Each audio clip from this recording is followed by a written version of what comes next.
Allow me to introduce Dr. Onur Tokel from Bilkent University, an esteemed researcher with an impressive body of work in the field of optoelectronics and photonic crystals.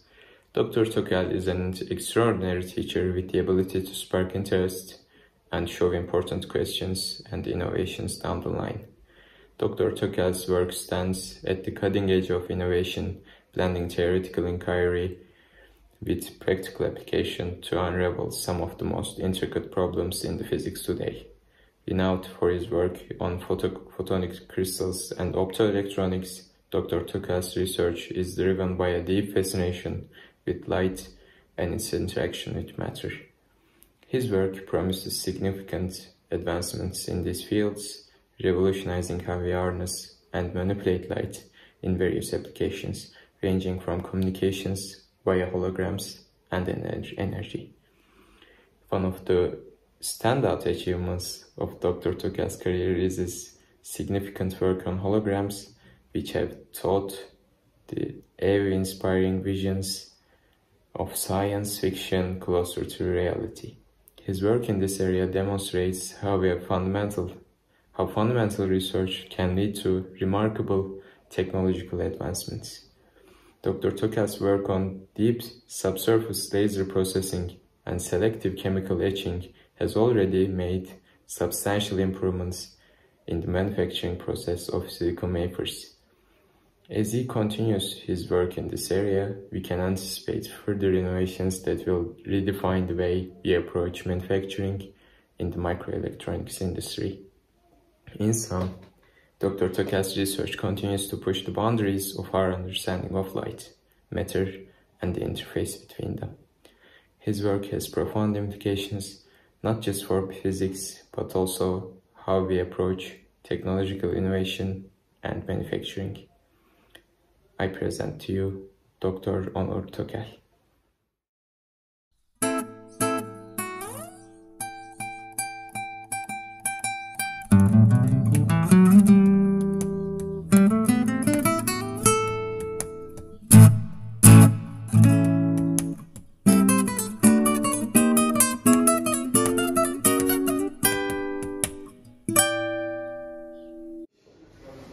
Thank you for this opportunity and thank you so much for coming. I'm starting with the questions. You are having a nice life filled with creation and meaningful results. What is the point of this life in your humble opinion? What is the point of my life or in general life? In general life. Well, okay. It depends on which point in the life spectrum or philosophy of life you're on. But in general, it seems to be a good idea to create meaning in the life itself. And in different stages of life, you can create a meaning from different things. So, for instance, you can have a kid, and that is the meaning of life. You can have a nice work, and that will be a meaning of life. And then there is the option of having work-life balance, and that balancing that out is the meaning of life. But just like there is no absolute reference point in Galilean relativity, there is no absolute reference point for this question as well. So in some sense, it's something that you should create out for yourself. And that means that it changes from every person to every person. And probably that's why there are so many different political views, religious views, and all these kind of things. And each one is right in their own sense. You mentioned balancing. How do you do it, and do you struggle with that? It's a tricky thing because, as I mentioned, there is something called work-life balance, but there is never an absolute uniform balance. You know, from thermodynamics, if everything is balanced, you get into an equilibrium. And equilibrium means a very dull situation. Nothing changes, and it's pretty much very stable. And that is the easiest thing to manage. So if you want to have some kind of dynamics, then you need to perturb the system, and that perturbation creates a pattern, and it creates, just like the wind outside, some kind of local unbalance, and then you need to manage it, right? So that's more of an art than science itself. And There is, if you're looking for a recipe, I don't have a recipe for that one, but what I can say is you need a little bit of imbalance every once in a while so that you get somewhere. Cool. So what are you striving for? Do you have any role models? And what kind of principles do they have? This is like a philosophy discussion. It starts that way.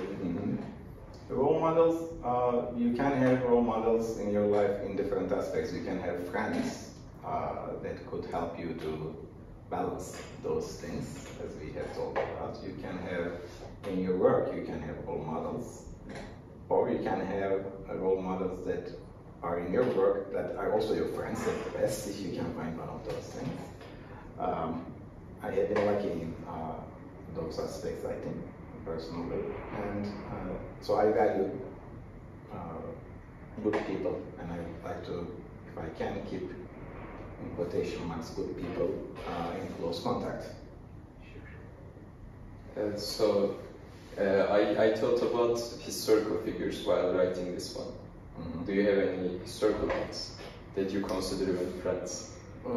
Like if I consider any historical role models, a couple of people would pop up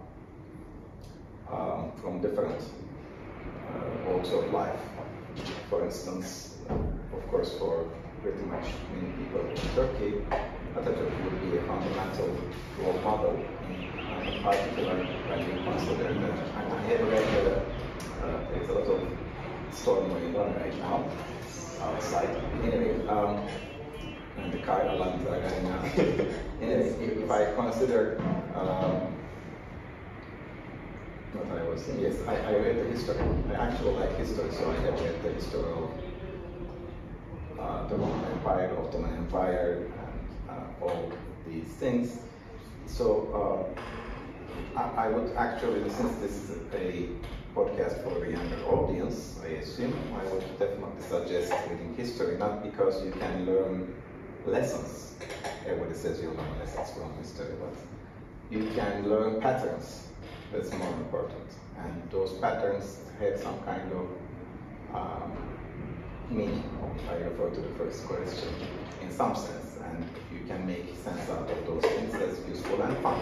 It is for me. And Atatürk, in that example, has encountered too many struggles. And one may ask, why did he bother? Right? And what was the point? He could say that, okay, I don't care, and things will be different for him, probably easier, potentially, we don't know. But he was not running away from challenges, okay? And in that sense, I think he created meaning for himself during that process. So that refers to your second question. So yes, these are well-prepared questions. A second example would be from work. Richard Feynman is from his pedagogical, not necessarily for his character, which I used to enjoy, but he has too many quirks for my taste at this point. But then his pedagogical style is something that I would very much like to emulate. Another one in his pedagogical style would be Steven Weinberg. I would recommend for you guys to read the first 3 minutes by him. And he recently passed away, and he wrote a last book just before he died, and now it's out, published. I think it's something like Modern Physics or something like that, which I'm trying to get my hands on, so maybe we can take it as one of our recommended textbooks in the Modern Physics class, but I need to get the book first. I can't think out more, but I think in the interest of time, I will take them out for now. That's not for now. Maybe the second one, let's do this one again. So, what makes physics beautiful to you? Well, I guess I keep referring to the previous questions, but I kind of like the patterns that emerge at different levels of understanding. So, and I was like that from the beginning, from t equal to 0. So it was quite a natural path for me to be in this field.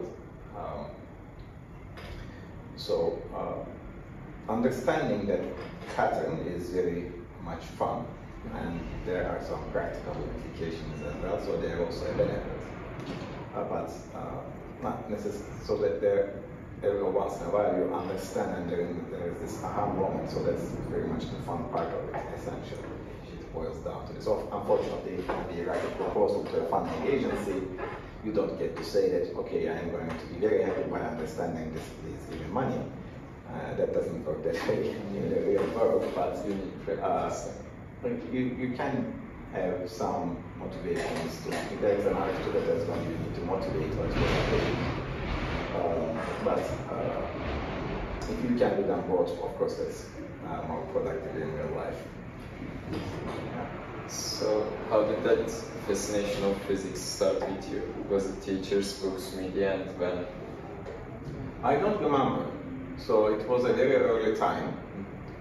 What I was remembering in the early times was that it's not necessarily maybe around middle school, before high school, I think, or very early in high school, right around those times maybe.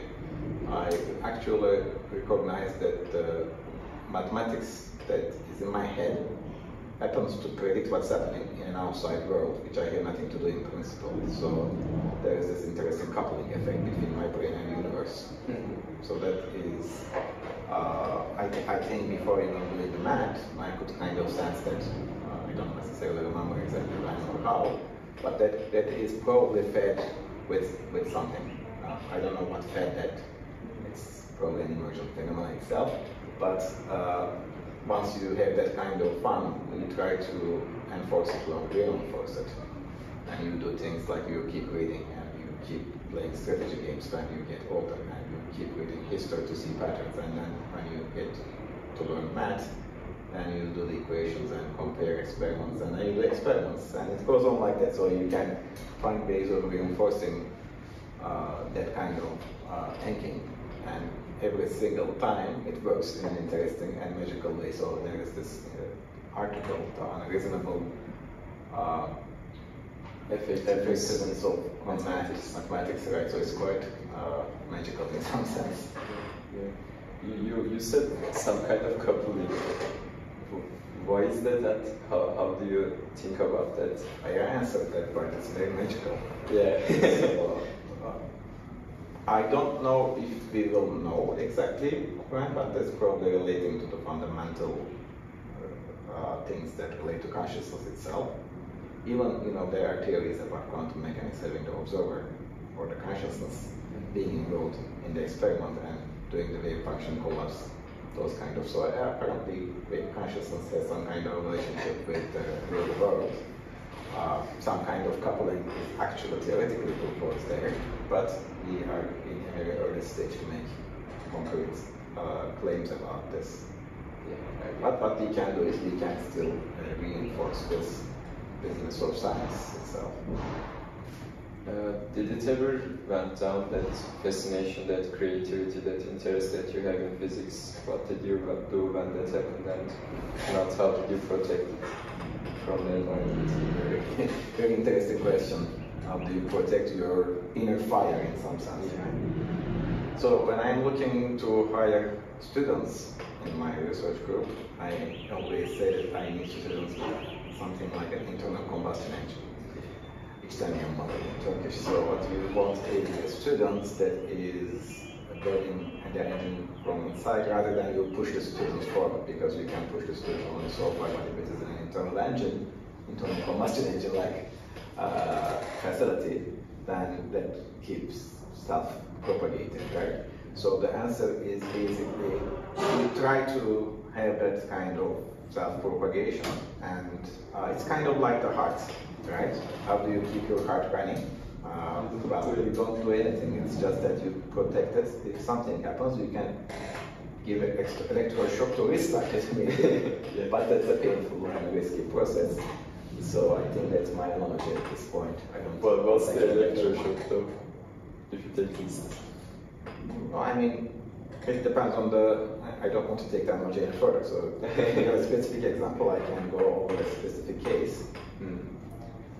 I don't think I have one, but like in my years in undergraduate years you struggle with a course, for example, then what do you do? Is it the case that the course is very hard, or you happen to miss some stuff in the beginning and you cannot catch up, or you just The second one, probably. The second one. You miss some stuff and you don't see the point in catching up anymore because you missed a lot. Well, you should at least try to keep that contained to that class and do not contaminate the other classes with that. Yeah.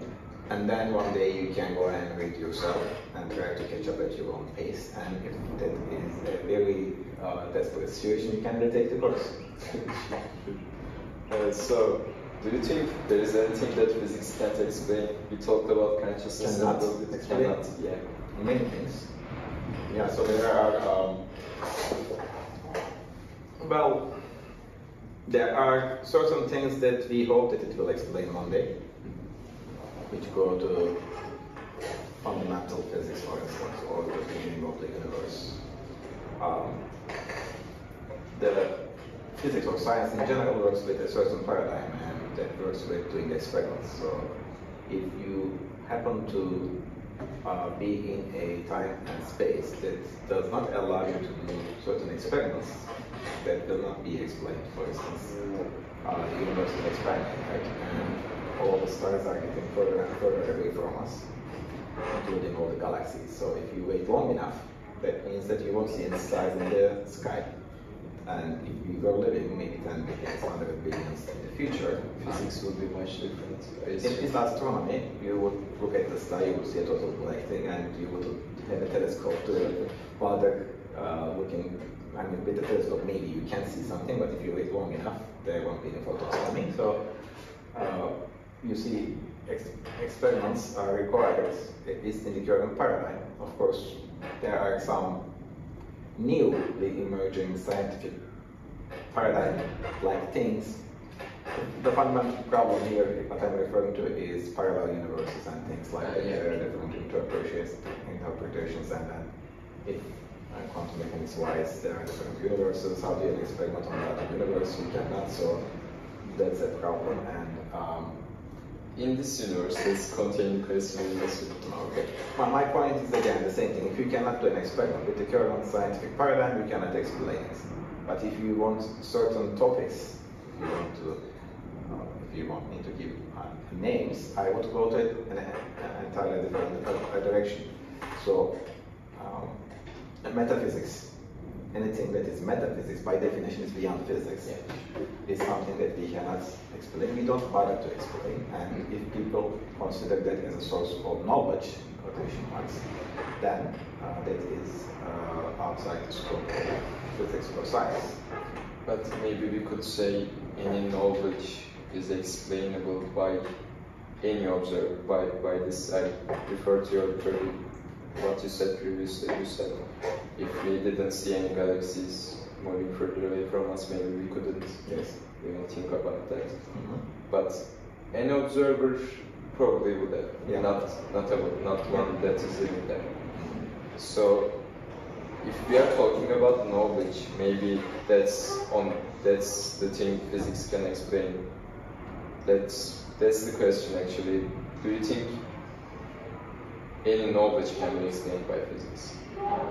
So this is like a philosophy question. It's not like a practical limitation, right? But what is the fundamental limits of acquiring knowledge? Okay. Kant, I guess, wrote a treatise about this. You can find this in the Metex on bookstore.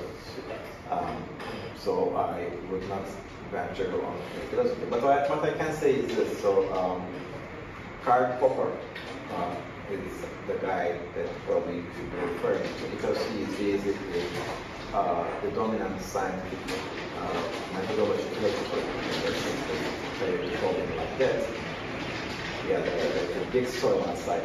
Anyway, so he's basically saying that you need to do an experiment to explain that. If the experiments get better and better, just like with a large hadron collider, right? We get higher energies and we can go deeper into the fundamental particles. But it could be like an onion, right? So you'll find one particle that is very large, higher energy, and then you like larger hadron collider, which is the size of the Earth, right? It may be possible, it may not be possible to do that. There are some radio telescopes that are scattered around the world, which when operated in coherence, you can actually have a telescope in effect the size of the Earth. Right? So people are ingenious, but at some point you are out of scope, so you need to go to Hubble Space Telescope, and that you rely on one, just like the James Webb telescope. So you keep doing it big science, basically. This is where it's going in higher energy, larger telescopes, and you go deeper and deeper. So that's one aspect of it. You need more resources and big science to answer deeper and deeper questions. But if there are different philosophies of science that are saying that with more complexity, then there are different fundamental things emerge. So you can't try to. So what I'm saying is comparison of fundamentals. Okay. So those big science things are trying to answer a very fundamental thing, yes. But then from the interaction of, let's say, nonlinear complex systems, right? From the emergence of humans, right, and the consciousness. So that is not a high energy physics or deep space telescopes do not help to understand the brain, right? So there is something emergent there, and that's very interesting, right? So that's very fundamental as well.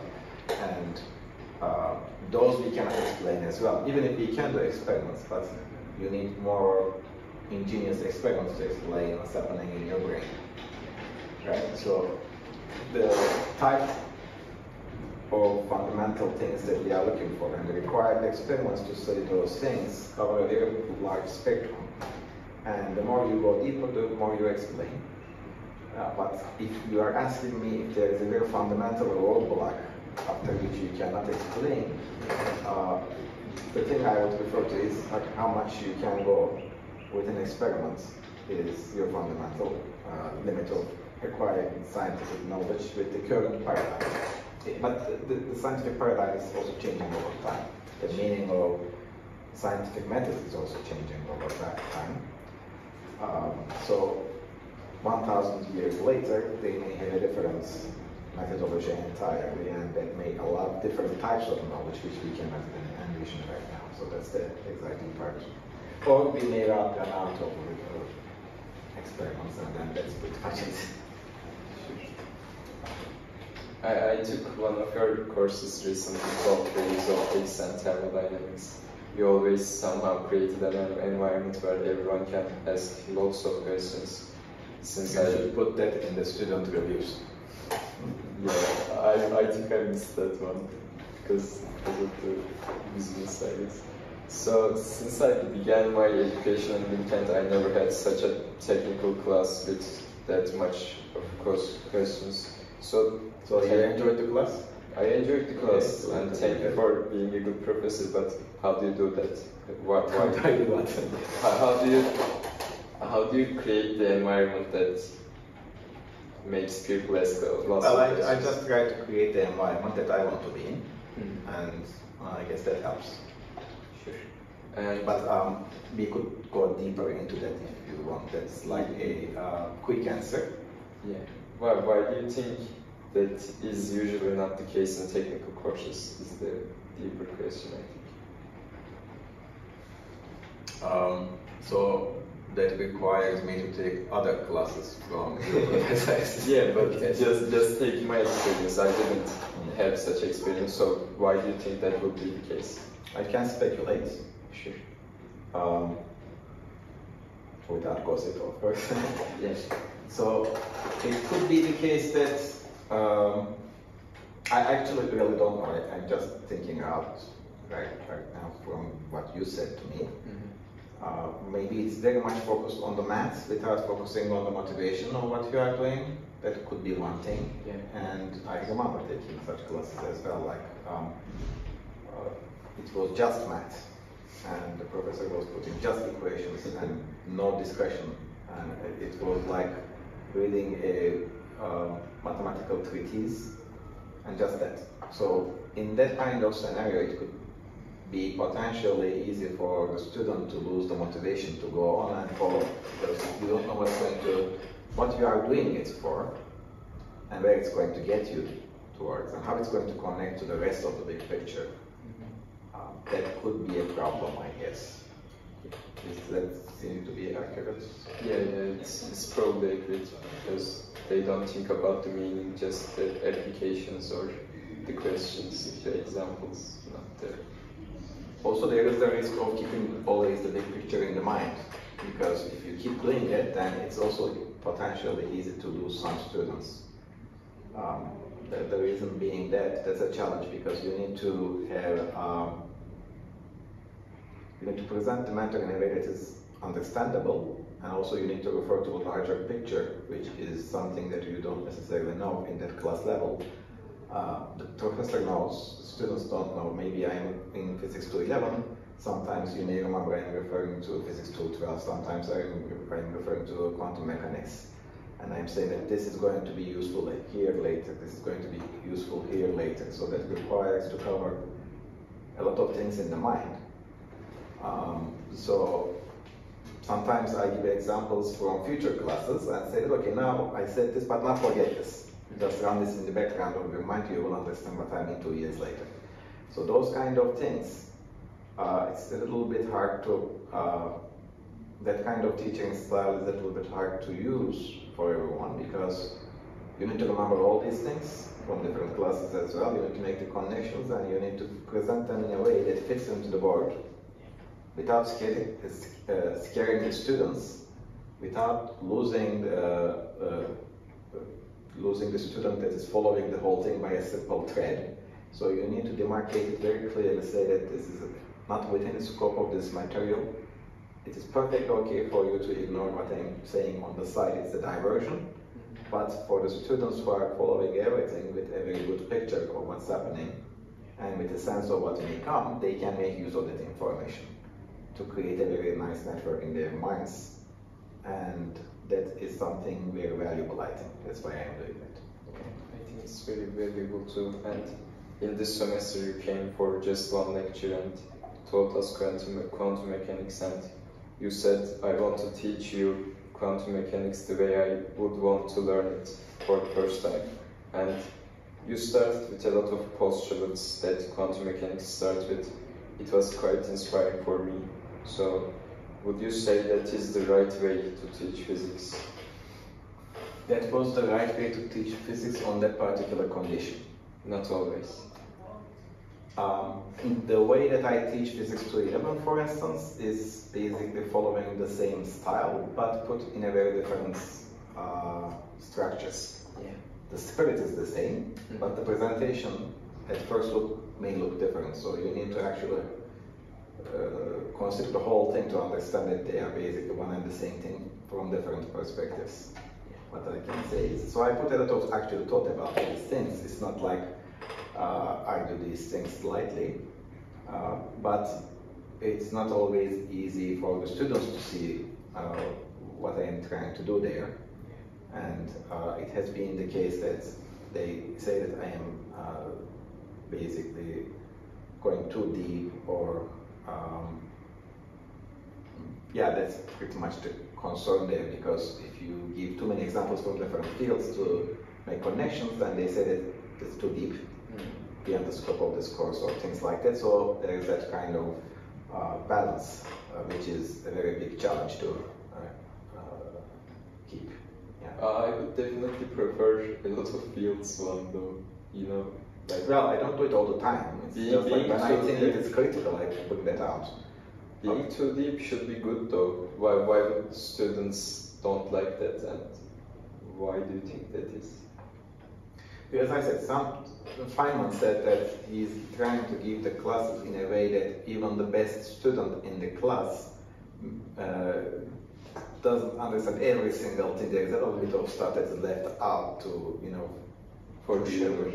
Forward. So when I teach a class, if the students already know what I'm saying, there's no point in teaching that class, right?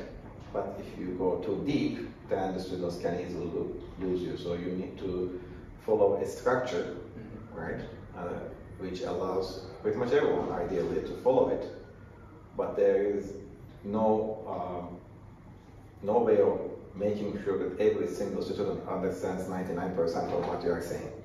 That is like very fundamental in teaching, right? So you try to capture the bulk of the class with you and try to cater the needs of pretty much everyone in different parts of the class. So there is no single recipe in doing this, but we try to do our best. Thank you for the answer. So you have been studying physics for a long time, but a lot of people first start in physics and diverge to seemingly unrelated areas of life, like economics, art, anything you can think of really. Why do you think that is, and what kind of traits have you seen in those people that eventually leads to this divergence of paths? So actually, in any physics department, in any country, you can find, roughly speaking, 50% of the students eventually leave academia. And it has to be that way anyways, because with the very simple reason being that you cannot have so many purposes. Right? And for that reason, actually, we have Physics 291, because we want the students to actually go to the industry and see what is the industry like.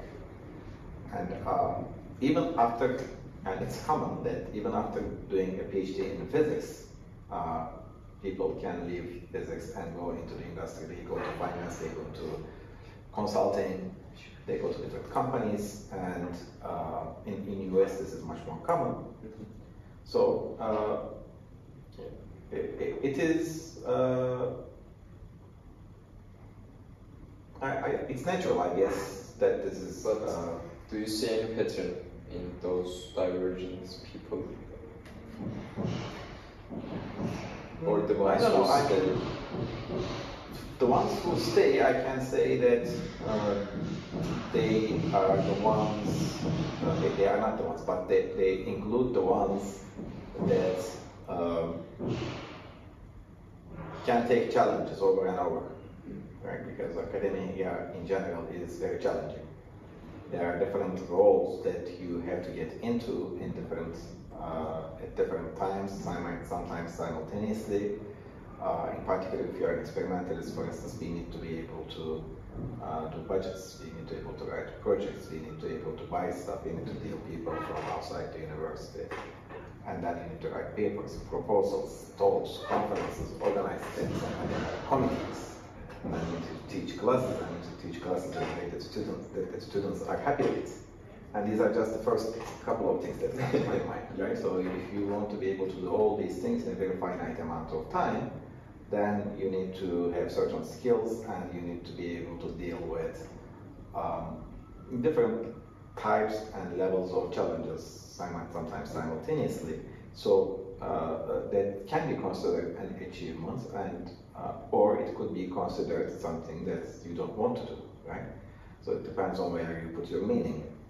And in the end, if that's something that you like, and if you are trying to achieve something, that's okay. But in the end, you can say that, okay, I want to go to this company and they are doing something very interesting. That's also perfectly fine and respectable.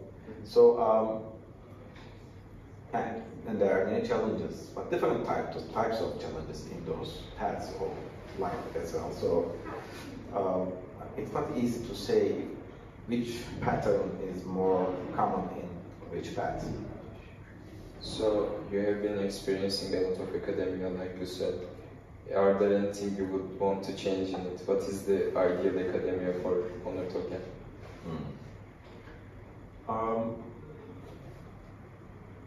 It's a tough question. I mean, ideal is something that does not exist in the real world after all. So, yeah, but is this like an ideal in the sense of Plato, like an utopian ideal, or something that is actually realistic and something that we can attain by working hard? You can give me both of them, actually. Oh, I shoot myself in the foot. Created additional questions. I guess maybe common to both of these things, if I think about it, could be something that students and professors and everybody is, I'm not going to say happy, okay? But everybody is aspiring to something and trying to fulfill their own potential. And a place where this is allowed and encouraged, and it should provide, the environment should provide a habitat for this kind of development. And I guess that would be the common thing for both the ideal one and the one that could potentially be attained. Do you have any projects for making that better? We work all the time for that. I mean, within the constraints, the realistic constraints that we have, we don't do everything great. Actually, I am still in my, one of my undergraduate professors told us, we don't do everything great, but we are doing a lot of things good, right? For great, for that matter. So you just try to keep doing better, doing more, and with the finite resources and time that you have, you need to strategize. And for a specific example, actually, what we are doing is for making a more livelier environment. We are doing open houses recently for the last 3 to 5 years now, to invite potential prospective graduate students to come and see from different parts of the country, or international students. That's one thing that we did some work on, and we always keep thinking on what we can do. So we are open to suggestions from the students as well. Okay, I will try to give after we talk maybe. Okay. So, what is the advice for undergrads and grads? What would you say to yourself if you could meet that version of yourself? Well, I guess for undergraduates, it's the part of your life where you are getting into adulthood. So you should establish your independence and enjoy the process along the way. At the same time, you should not ignore your classes, because this college life is a 4-year period and it passes quickly after all. So once that's over, then they're going to ask you what you have done during that period. So while you should have by this time developed a philosophy of balance for yourself, and during your college life you should try to develop yourself to the fullest. We can provide a good environment for that, and you should take advantage of it. Similar to the good universities in Turkey. As for the graduate students, it's a different thing. They need to actually do research. And yes, they need to take classes, but the importance of classes is less there, and the importance of research is much more higher there. They need to create something new, write a thesis, and if possible, go to a conference or two. So those things would be valuable. As for the undergraduates, by the day, it's a good idea to take different courses, especially in the very early times, in the first 2 years, to explore what could pique your interest in different fields a little bit. That's a good time for that. So, how did your interests in physics areas and other areas change over the years, especially before your higher education, after graduate, maybe after PhD? So in my PhD, I was doing laser matter interactions at the quantum mechanical level. And in some sense, you can call it laser spectroscopy, because you can tune your laser wavelength to a specific rotational, vibrational, quantum mechanical state, and then excite that one, and then you could image it and go back to the original interaction and learn stuff about what happens when a photon collides with a molecule. How does the energy redistribution happen at the quantum mechanical level? But that's a very fundamental study, right? So after graduation, after PhD, my interests are quite wide, and the laser material interaction part remained, but it went from a quantum mechanical understanding level to a more practical or not practical, but application heavy, or the emphasis basically is moving from very much understanding the quantum mechanics to actually laser, micro, nano lithography and its applications. There is still very, very interesting physics, don't get me wrong, but that work that I did in my PhD had no device level application. It had applications in atmospheric physics and so on and so forth, but not like an actual device that you can hold on. Here you can have an optical element, for instance, you can create. So there is that kind of trend. And this is very common. People tend to move from one neighboring area to another neighboring area, maybe every 5, 7, 10 years you can do these kind of things. So there is that kind of shift. But the general theme of the like matter interaction theme is what's connecting everything. How did you pick that one from all the areas of physics? It could be something else. There is an interesting thing in physics. If you actually find a topic that is reasonably interesting, and if you keep working on it, you find something interesting, and interesting stuff keeps coming out, and then it's like a thread that's like wrapped up. You untangle it, it keeps coming. So I can envision myself being as happy on working on a different subject. The actual specific research question, as you talked about meaning, it's not like an absolute meaning, but the things that you do answering that question and following it through and connecting to different places and improving it and answering things that nobody tried to answer before or tried to answer but failed better, you know. So that kind of process is the fun thing. And this particular thing, that like matter interaction, happened to be something that I was finding interesting in my 4th year in college. I was taking courses about optics and photonics, so I'm actually a graduate of electrical engineering, and in that time the curriculum forced us to focus on a specific subject. So I focused on optics. So from that time on, it's going on. So how do you think about being a theorist and experimentalist? You eventually, I guess, would call yourself experimentalist, but how did that shift happen? You mentioned you were into theory a little bit more, I guess, in your PhD. Yeah, how did that happen? Oh, in the PhD we were doing a lot of experiments actually. Sorry. No, we had theory as well. Like theorists, we were collaborating with theorists, but myself, it was more experimental than theory. But currently, for instance, maybe 20% of what we are doing I would call theory, simulations. Sometimes it gets larger. This recently the Nature Photonics paper with our colleagues at Bilkent, it's like 90% theory. So we try to do a good amount of theory because we want to understand what we are doing. And we do it at a level that is, I would say, quite deep when compared to the rest of the world. Okay? Because we want to answer fundamental questions, and to answer fundamental questions, you need to know what you're doing. You cannot trick people into,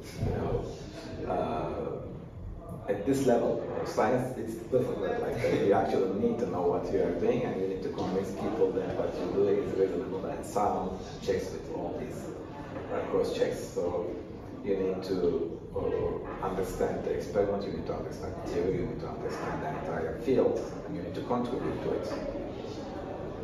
So your research focuses a lot on optoelectronics, photonic crystals. Can you explain what they are first, for the ones who don't know, and why they're interesting for you to research? Recently what we are doing is we are introducing functionality into silicon. Okay? And we did a very nice paper on that one a couple of years ago, which was basically allowing you to create 3D modifications buried inside silicon wafers. And then there was very interesting self-organizational microstructuring, which is basically a bottom-up fabrication approach compared to a top-down fabrication approach. So it has very interesting scalability aspects, but without going into that thing, from practical application-wise, we introduced the first functionality of inside silicon, which is the most important technological material. Now it was at the 1 micron level. Resolution is very important in lithography. And now, actually, today I was writing a cover letter for an editor. So now we took it down to 100 nanometers. So you may even hear about this in the coming days if it gets published, when it gets published, I should say. And then that would be the first nanofabrication capability inside silicon. So, and then we can make devices out of it. Right? So we are excited about this prospect. Sounds very cool. Well, hopefully, once we publish it, then I will be making it more public and give the details, so that will be more fun. But at this stage, I won't say anymore, not to spoil. Sure. What were the main problems in your areas that you solved, and which you are still actively solving in your head? What problems bug you the most recently about those? I kind of answered that question in the previous one. When I started in the field, there wasn't any devices inside silicon. So let alone any optical microscope method to see what's inside silicon. If you say, imagine that you did something inside silicon, how are you going to see it? It's not even transparent, right? So we solved multiple problems at the same time. And then we brought it to a level that you can actually create holograms. Then we use those holograms, again with our colleagues here, and others, to actually create three-dimensional 3D holography. And we were not necessarily people working in holography fields per se, but we did a very good contribution there, I think, and it was on the cover of Nature Photonics. Yeah. So that emerged from the supplementary information in the previous paper. So in that sense, it is an interesting development. And now, in some sense, leveraging the two together to boost the resolution of fabrication and resolution. Fabrication and resolution is very important in lithography because that defines on how small you can make things. In the context of conventional fabrication, it defines how small you can make your chips inside your computers. So you can extrapolate from the value of making the resolution smaller inside silicon. Any device that you can make will be scaled down, and there could be interesting new applications, such as potentially meta-surface or meta-material optics buried inside silicon. Three-dimensional integration, on-chip, in-chip integration, microfluidics. We have a European Union projects that is connecting these things with microfluidics, for instance, chip cooling. So there could be very interesting and exciting applications, and some of them we are actually working on, and some of them we're planning to work on. Time permitting. I hope. Yeah, so do you still have problems about that, or this one solves everything? In science, you don't get to solve everything. Yeah. Not even in your own field.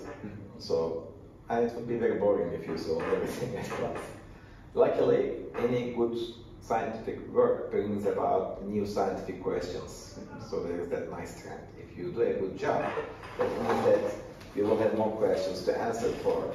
And if you don't create any new questions, maybe you can change the question to a different one. Did this one bring new questions for you? It did, yes. So for instance, can we make photonic crystals inside silicon? Can we make metamaterials inside silicon? Can we make three-dimensional non-photonic devices inside silicon? Can we integrate them multiple levels, or even on-chip, in-chip integration? And some more, yeah. So, what is the most struggling for you when you try to give the scientific community and the world a new paper? Which part do you struggle the most usually? The theory part, the experiment part, the money gathering part, or the publishing part? Each one has their challenges, but if you do something very new, they don't know. One example is this: one of my projects. In the early times, I was writing a project saying that I'm going to do some laser lithography inside silicon, and here's some preliminary data showing that it's possible. And the reviewer told me that, very nice, if only you did this in silicon instead of glass.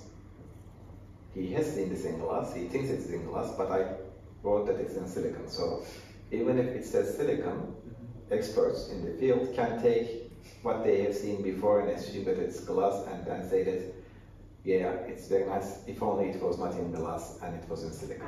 But it was in silicon. So, and it was written with bold in multiple places. It doesn't necessarily work. This shows that even scientists have bias. They are affected by things that they have seen and the familiar things. So breaking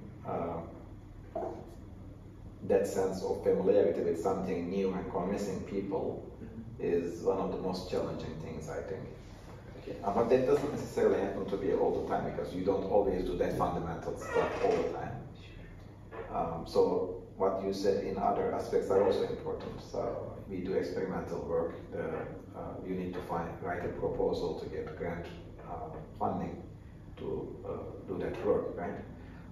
So they have challenges. There's always a competition. So my suggestion for the students should be to prepare for continual competition. It's not going to be like, okay, I compete enough, it's enough. Unless you do a very well-defined, potentially boring company job. But even there, I assume there should be some kind of competition. Of course. So it's like part of life. I was going to mention that next actually. Do you think you have enough freedom to choose what to study in academia, or do you think some companies give you better environments in physics? The freedom is not infinite anywhere. So you always work with some kind of constraints. And sometimes, not always, sometimes those constraints can help you to be creative. But if they're to a crippling degree, that doesn't allow creativity. So you need to find ways to open that area.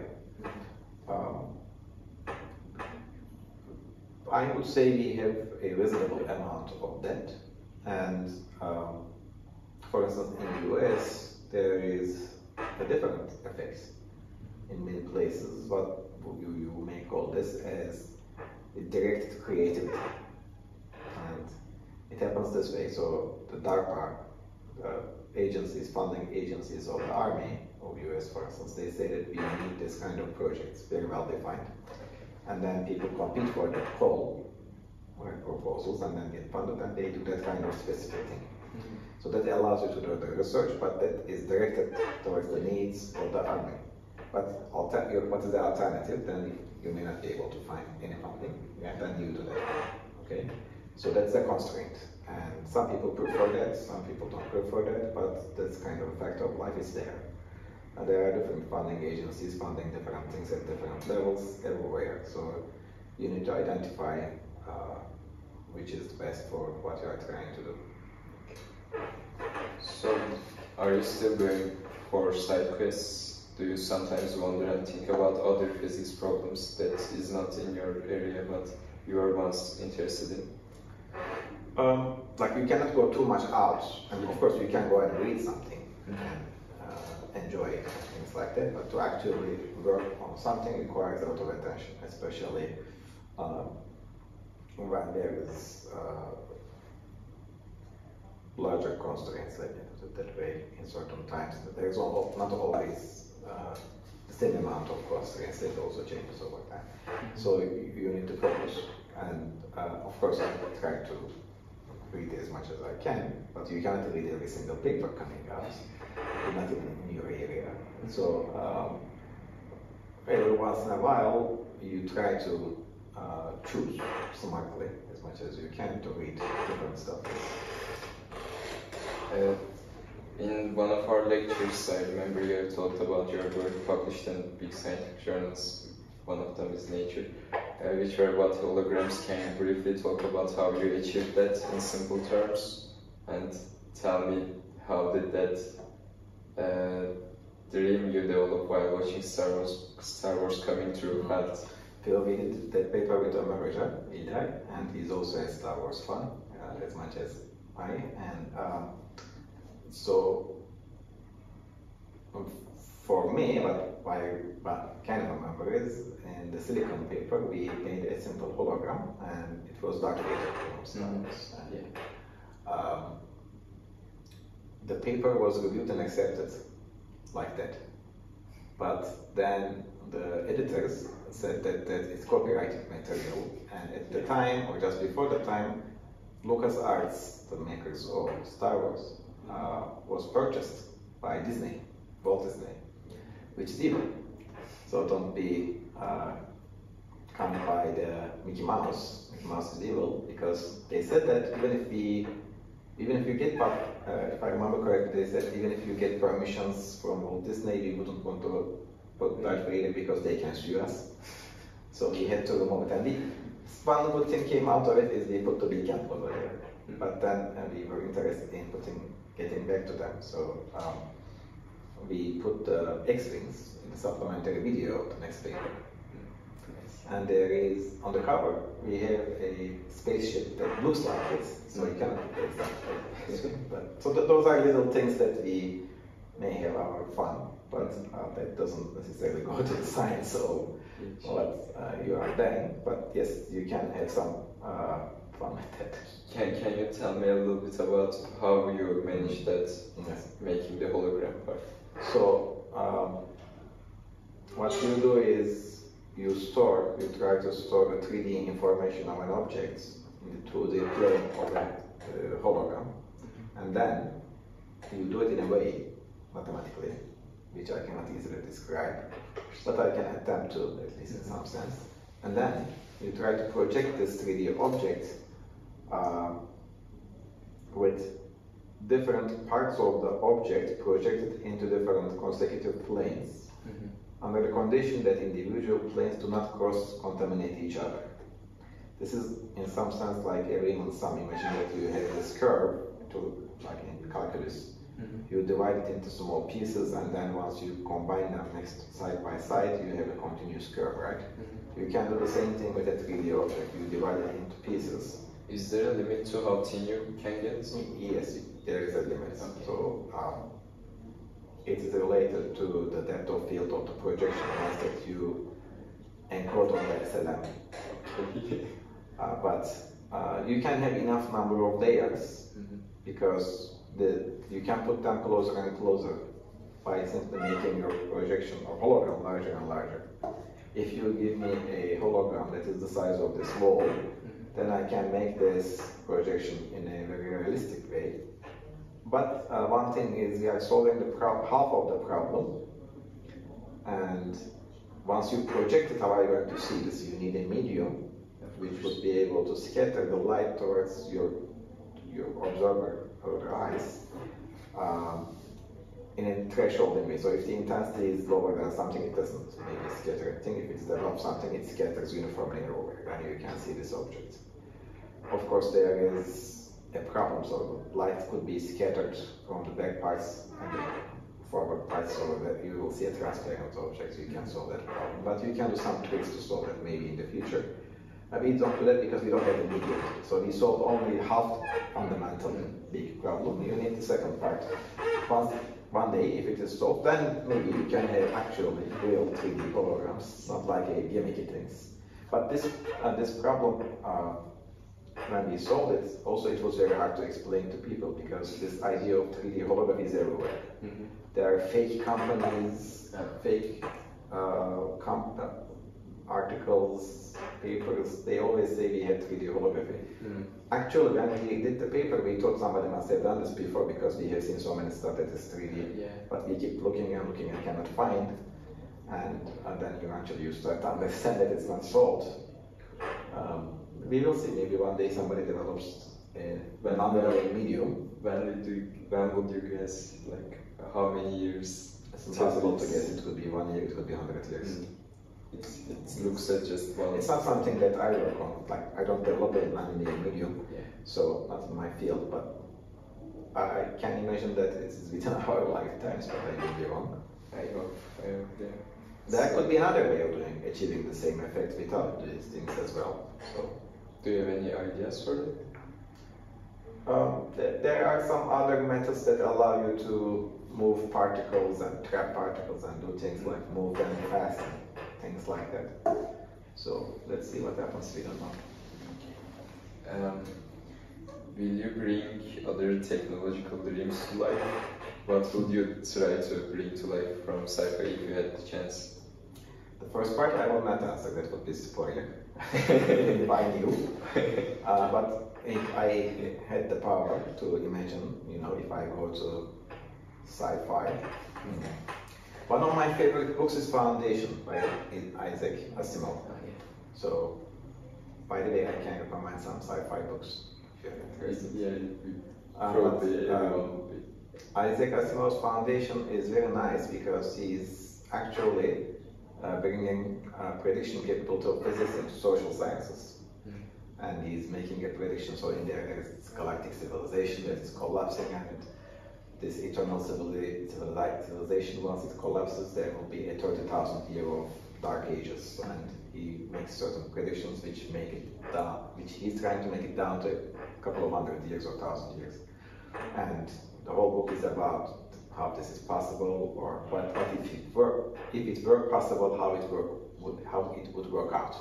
Okay, it was quite fun, and if I had science fiction magic, I would bring that in. Okay. As for books recommendation, it's not that it is a movie that I am bringing this about, but Dune, and in particular, because I read it maybe 20 years ago. In particular, the first book. So it is a series of 6 books by Frank Herbert. But the first one, maybe the second and third one, which are not that long, is something that, but definitely the first one is something I would recommend. How did you find the movie? The recent movie. So there is the 1987 movie, which is not good. There is also the TV series, which is better. And then there is this new version, which is really good. But I haven't seen the second part. So the movie is divided into 2 pieces. It is basically covering the first book, and now we will see the second half of the first book. So let's see that one, and then if it is as good as the first part, yes, that will be good. So you have collaborated with a lot of people in your papers. How does the decision-making process go when there is a lot of people involved, and how democratic is it, and how much it should be in your view? Recently, I was quite nicely collaborating with America, so I definitely acknowledge him. And many other people. Before I came to Turkey, I was at Harvard, and before that at Cornell, and my PhD advisor Paul Houston. So this in the experimental sciences, I would say that there is, in some sense, in particular in physics and in different subdisciplines, there is an established sense of collaboration. So I can say that the first author on the paper is just doing a significant part of the job, and also there is, of course, the corresponding author or last author who is providing the environment, lab funding, and also contributing to the rest of the paper. So those kind of contributions are critical. Also, there are second and third authors which are contributing in different aspects. So sometimes it doesn't even have to be the entire thing. They can have their own well-defined parts, and basically it's a coordination thing between the first author and the corresponding author. So they are arranging the whole thing, and basically it's more or less relatively well defined who is doing what in the paper and who is doing which contribution. So once that is crystallized towards the end of the paper, then you kind of put these things in the author list, and that works that way. Yeah, but for example, you want the experiment to go one way, for example, but the powerful one, I guess, the idea bringer one, says it should be another way. how do you solve that? It could happen, but what you do is you basically, science is something that you discuss and you are trying to get a certain aim, right? And if you can't see how you get to that path from point A to point B, if you can't see the main direction, you can go like this or like this, so that's okay. Of course, if you don't have any idea as to how to get there, then you are doing wandering, right? That wandering is not going to be constrained with much stuff. So it depends on how much you know where you are going, at which point you are, how much you can guess what's happening. And if you can see these things, it is easier and more, I can say that it would work with a consensus-based strategy, because you are trying to make a strategy to get there. If I can see that I'm trying to get to that door far away, it would not be reasonable to go this way and then go that way, right? But if you don't see the door, you may have a sense of it's like behind the trees over there, I should go in that direction and let me see. So you try to do that one then. Did in your experience, did the ego ever get in the way of doing research? Did you ever see people that? Not in my case, but I have seen around, definitely. In particular, in places like Harvard or Cornell, I have heard those kind of things. Maybe it could be a matter of statistics, because they have a larger number of labs, and each lab may have a larger number of students, and it's competitive. So it could be the case that it's a matter of statistics. But I didn't encounter it in my personal experience, so maybe I'll pass that. Did that thing at Harvard that you heard, or it's basically like second-hand hearing. You hear, or when drinking coffee, you hear that something somebody says you this, then. So I cannot prove it even. Yeah, sure. But did those things contributed to your coming back to Turkey? No, that one is mostly gossip. So coffee shop gossip, if you will. But I mean, if you hear enough number of times, you would think that there is some reality to it, because it's coming from smart people. What was the reason for that? You're coming back.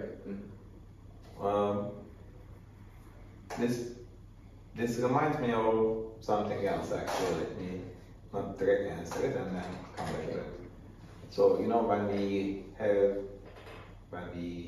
you guys actually come here, there is a class that you take in physics 107, I think, right? Like when you get to meet with the faculty and do chats. 120, I guess. 120? Yeah. Okay, I never know. Yeah. All right. So basically, physics students, freshmen, come together, and every week they meet with a different faculty member and do like 1 hour chats. So in my case, it was once, like 1 or 2 years ago, maybe 2, 3, I don't know, pandemic may have used that, but in one of those cases, one of the questions was this. The student raised his hand and said, Hocam, do you think I should come back? I'm like, you are here, where are you coming back?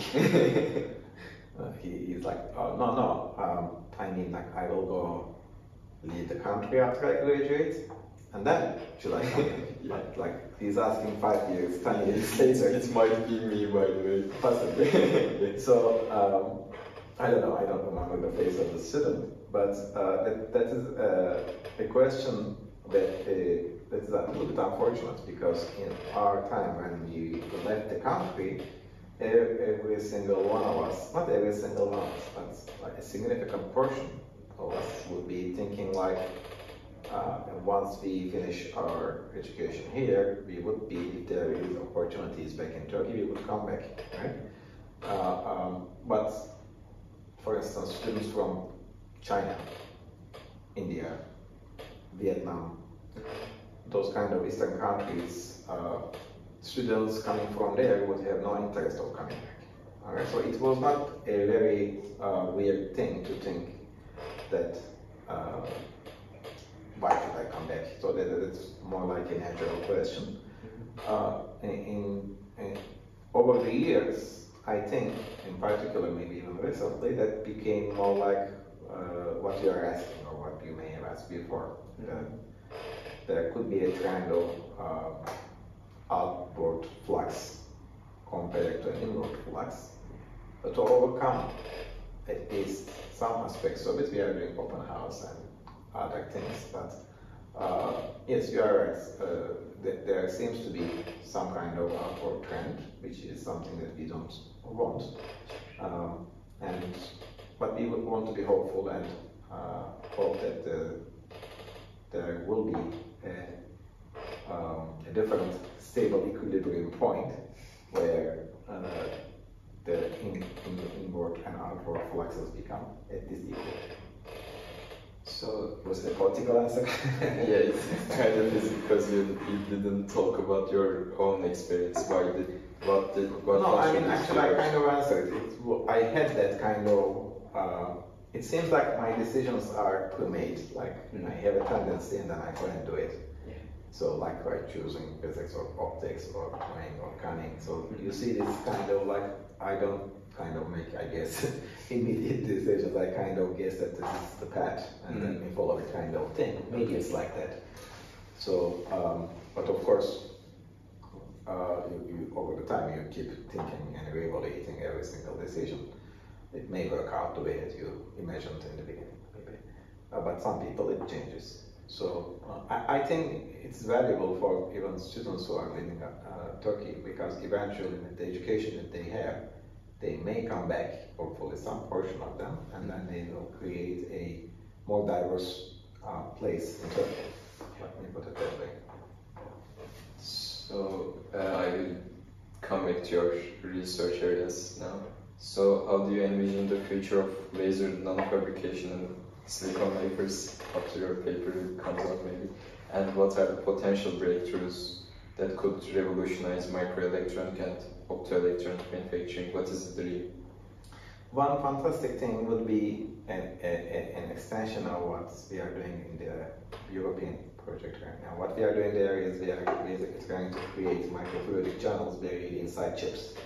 And a postdoc in our group is trying to make membristic circuitry on top of the silicon wafer. And then what we are interested in is that controlling the behavior of the membristic circuitry with the microfluidic channels carrying cooling water or even heating water, depending on what you want to do. So if you can do some kind of heat management, if we can show this, that would be the prelude to achieving something even more important. That is, if you can have heat management in computer chips in the future, that would potentially allow for running your computer chips much faster, because then you can remove the excess heat, and if you can extract it in a controlled way with engineered microchannels that are, created in a way that is like forming a network or meandering microfluidic channels. If you can do some kind of heat management and engineering, then maybe you can run that faster. So that could have exciting applications. I am doubting even asking this question, but does it potentially have any application in quantum computation? Like, for that they work, need a lot of... You need to get to a very small, I guess, resolution. Like current levels that we have is very important, but probably, I mean, for anything that is quantum, you need to get down to maybe 10 nanometer level, and you need to have that kind of resolution. It's not enough to create 10 nanometer voids in silicon. You should be able to control them where you want them, create a 3D or 2D structure, make a quantum well, or maybe even just enough. You need to add the clothing or different materials. You need to go in that path. So it's kind of... I'm actually asking for cooling. Just for cooling. For cooling, you need microchannels. You don't need to have much. You can have very big channels carrying water. And we are interested in showing the proof of concept of the idea. If we can show that one, then maybe we can write another project and do it in a more advanced way. But there are challenges there as well, because in Turkey we don't do transistors, so we need to find collaborators, and we will see how that works out. And it works out well. How was your work on slicing crystalline silicon wafers through deep subsurface laser processing and selective chemical etching impacted the manufacturing process. What improvements can we expect to see in the future on that one? That actually kind of relates to opening channels, because once you have a process that you can remove crystal or modify crystal with laser actually in a 3D or 2.5D version, then you can remove parts in a way that you want them to be, at different shapes, sizes and scales. And once you start opening holes, this could be in the form of a void, or a rectangle, a tube, a slice, half slice, you see, you can, and some of them can move into MEMS or even NEMS, non-electromechanical systems. Some of them can make photonic crystals maybe. Some of them can maybe make waveguides, depending on the control that you can exert around these things. If you can make, for instance, buried and curved waveguides, there is a field called silicon photonics, which is located on the surface. Now, the fundamental limit of waveguides that we create inside silicon is the refractive index contrast between the laser modified parts and the crystal silicon. The details is not important, but if you can have a optical index contrast that is 100 times larger than what we have now, or 1,000 times larger than what we have now, then you can relocate the silicon photonics field from the top of the wafer to the inside of the wafer. Or you can do multiple levels. But note that I said 1,000 times. 1,000 times is not something that's very easy, so it's a very big challenge. But that requires a couple of things. One of them is the lithographic resolution should go from micro level to nano level. The second thing is you need to be able to develop a chemical agent that would remove these areas still at the nanoscale. And then yes, you can have a new field. So there will be multiple challenges. You were asking what kind of problems can come up. So each time you solve a problem, new problems can come up. And not necessarily all of them are solvable, we will be seeing. So do you plan on any changing of fields? Because this area seems very rich, but do you have any plans for shifting? It can converge or connect to different things. For instance, the example that I gave, memristors, was not something that I was involved in or even experienced in. But we have a postdoc coming from us, international postdoctoral scientist, bringing this particular experience in with the European Union funding, right? So if you find those kind of opportunities, then you can integrate them into your field, and that becomes an interdisciplinary thing, so you can go in that direction. Or you can start making nanophotonic devices within silicon, if you can. Currently, at the microfabrication level, you cannot. But if you can reach to nano level, then it opens new things. For instance, the question is, can you make metamaterials? That would be exciting, right? And that's a new thing. We were doing much work there, but that could evolve to there. So it remains to be seen. With the demonstrated advances, we can decide which ones we can tackle. So I'm going to shift to a more undergraduate physics level, maybe. So how do you think about the concepts in physics? For example, wave function doesn't seem to be real in, like, energy is real in that sense, at least. It just shows itself in observations, but in a very non-connected way, a very different way than energy does in classical physics. Wave function versus energy. Yes. Okay. How do you think of the modern physical concepts with relation to classical physical ones? That's a very broad question. Like, yes, how do you think about modern physics? Like, what I'm asking is, do you think the concepts should be like energy, or do you think it should be like wave functions? Well, I always say it is what it is. So, it's not like up to me to decide whether the nature is behaving in a certain way. But what I can say is the quantum mechanics is our deepest fundamental understanding of nature. So and it fits to experiments. Until a theory comes up which explains things in a better way, while also capturing the things that the quantum mechanics is already explaining, then we are left with this one.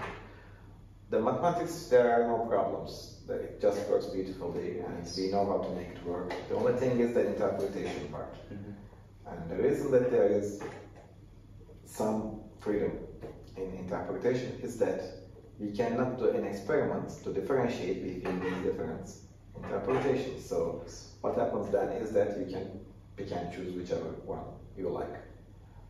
The most common one is the Copenhagen interpretation. Then there is the Bohm pilot wave theory, so you can check those. Let me frame the question a bit differently. Think of a new field that is saying, like, coming up with every possible observation that quantum mechanics already does, and it makes the same results. But it has only real concept, not wave functions. Let's say we have that. Which one would you choose then? So are you asking me if there was freedom of choice between two theories? Yes. That's basically asking if I like Bohm pilot wave versus Copenhagen interpretation. It's kind of like that, yes. But I don't think it's not as successful. I guess what you are trying to ask is if I am biased towards the more towards a theory where every single component in the theory is immeasurable. Because in the quantum mechanics, the wave function itself is not a measurable thing. But we calculate it, we take the square of it, and then makes probabilistic predictions. But you need to see one thing: the wave function, which is a probability wave, evolves with a very deterministic equation itself. Yes. So the probability wave is behaving in a deterministic way. So, and then you cannot measure the probability wave itself. It has this very funny nature. And I am not necessarily biased against one of those. I guess it's a matter of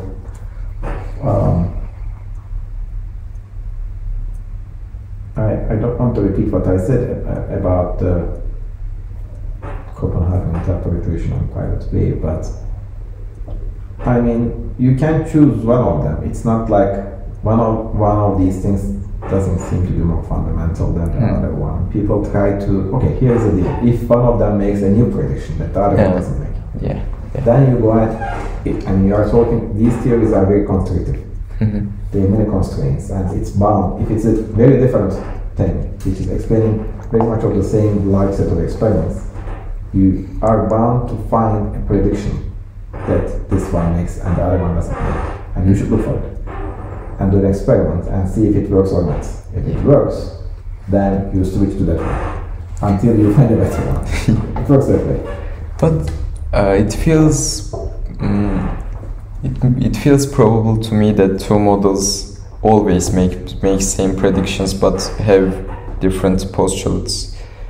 Take special relativity and Newton's laws, right? Yes. So special relativity makes all the predictions with that is doing, plus it has other predictions. Sure, but I'm talking about that. Isn't it possible that they always make the same predictions, but with other concepts, like different concepts? It looks mathematically possible. As I said, in the Copenhagen interpretation versus Bohm pilot wave, then you don't separate them. You need to live with them. Do you think that part matters then, or it doesn't matter? You mean like having multiple interpretations matters or not? It probably does at some level, and it will probably matter more in the future at some point. But as I said, I mean, it's about being able to make experiments, and but that's the way that the scientific method works, as we talked in the beginning. So fantastically, quantum mechanics is working in a very large set of experiments with different regimes at small scales. And any theory that would come and choose that would present itself with a single interpretation should have to explain a lot of stuff. Sure. And that won't be very soon, I guess, because the current theory is very successful. But I mean, people said that physics is finished 100 years ago. They said that there are only two problems that are not solved. One of them is black body radiation, which gave quantum mechanics, and the other problem was orbit of Mercury. Ether, existence of ether, which gave special relativity. So now there is entanglement, or the Big Bang and the low entropy state of the universe in the Big Bang. So there are questions that may give fundamental changes in our understanding, or not. That remains to be seen. I saw a recent debate on Twitter that is about the books about quantum mechanics and others. People debated a lot which one is better, which one is not, which one should be taught in schools and which one shouldn't. What's your thoughts on that, and what would you recommend? So, in modern physics, I'm using Randy Harris in Physics 212. That's a nice book, and he was nice enough to send me some additional material on the book itself. I will check Steven Weinberg's new book. Let's see how he's always a very good pedagogical writer, so I have enjoyed many of his books. And then at a later level, there is Griffiths, Shankar. In particular, the mathematical introduction at the beginning of Shankar is fantastic. Okay. And then at later stages there's Sakurari. So we always use the authors instead of the names of the books. Yeah, I know that. I do not like the book by Kazarovich so much. Okay. Good to know. But it's a matter of taste, so you can find useful stuff, I am sure, and it was very pedagogical, if I remember correctly. I didn't check it for some time. These are the ones that come to my mind. Do you plan on writing a book, maybe? Because you are good at teaching, so... You should say that many more times so that people hear about it. It's good press. Maybe one day, I don't know. It depends on... currently I'm focused on writing papers. Yeah, I know, but after retiring, maybe. Maybe, if I live that long, I would definitely consider it. People do consider those things. It could be a chapter, it could be a book. If I think that it's presenting a new, unique approach, why not? Sure. So, it was very good to have you here. Thanks a lot for coming again. Thank you for having me. Yeah. It's a pleasure. Thank you.